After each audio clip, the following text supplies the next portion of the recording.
Hey, what's happening, guys? Today we are making keto cookie dough ice cream on the channel, and cookie dough ice cream was really my favorite ice cream as a little kid, so today's recipe is filled with nostalgia for me, and of course I wanted to get this recipe as close to legitimate cookie dough ice cream as I possibly could, the high carb stuff that is, and honestly I think I succeeded. It's creamy, it's got chunks of cookie dough in it, it's got a slight hint of vanilla flavor, just so tasty, and it's incredibly low carb. Each scoop has just 2.5 grams of carbs, which is crazy for cookie dough ice cream. The best part of all is that you don't need an ice cream maker to make it. We're gonna be making this keto cookie dough ice cream in a mason jar in just a few minutes with a few simple ingredients.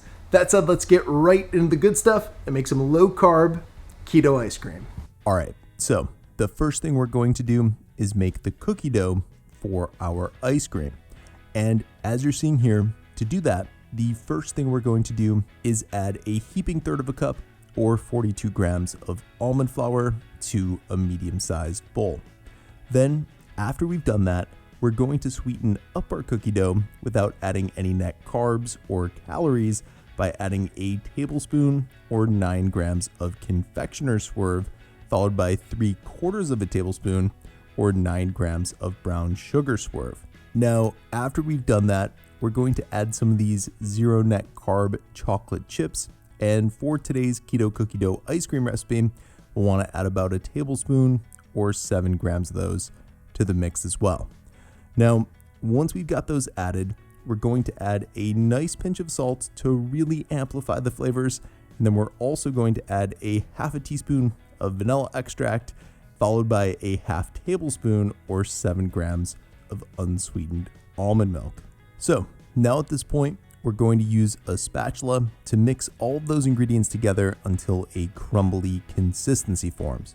Then when it does, we can use our hands to press those crumbles into a ball of dough. Now, once we've done that, we're going to break off a small piece of dough and form smaller balls of cookie dough out of it. Then when we've got a bunch of tiny cookie dough balls like this, we're going to set our cookie dough aside and start working on our keto ice cream.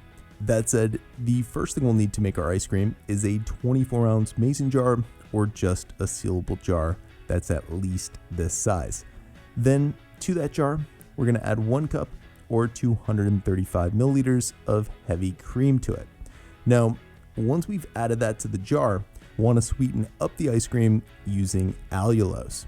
And the reason we're using allulose is because number 1, it has zero net carbs, and number 2, it will keep your ice cream super creamy for days after you make it.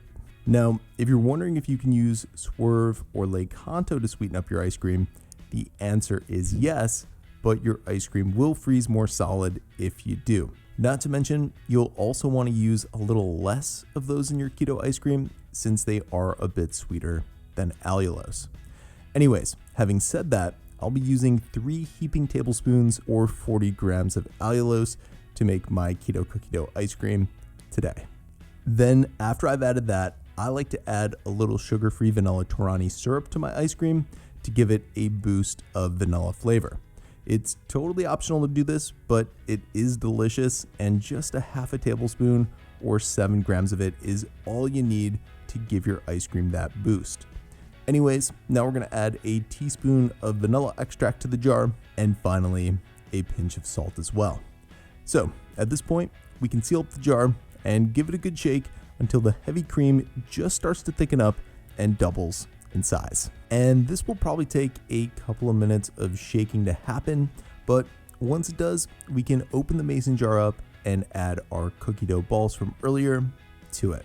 Then when we've added all of those, we can seal up the jar, give it a good shake, and freeze it for 4 to 5 hours. That said, after the first hour, I recommend giving the mason jar a quick shake just to make sure the cookie dough doesn't sink to the bottom of the ice cream while it's freezing. And then after a few hours pass and the keto ice cream finishes freezing, you want to take it out and let it defrost for at least 5 minutes before you get an ice cream scoop out and scoop out your keto cookie dough ice cream. And of course, I have to show you this. Check out how creamy this ice cream turns out. It is so tasty, and the bits of cookie dough are just absolutely addicting. As always, for more info on today's mason jar keto ice cream recipe, check out the video description below, and I hope you're having a great day.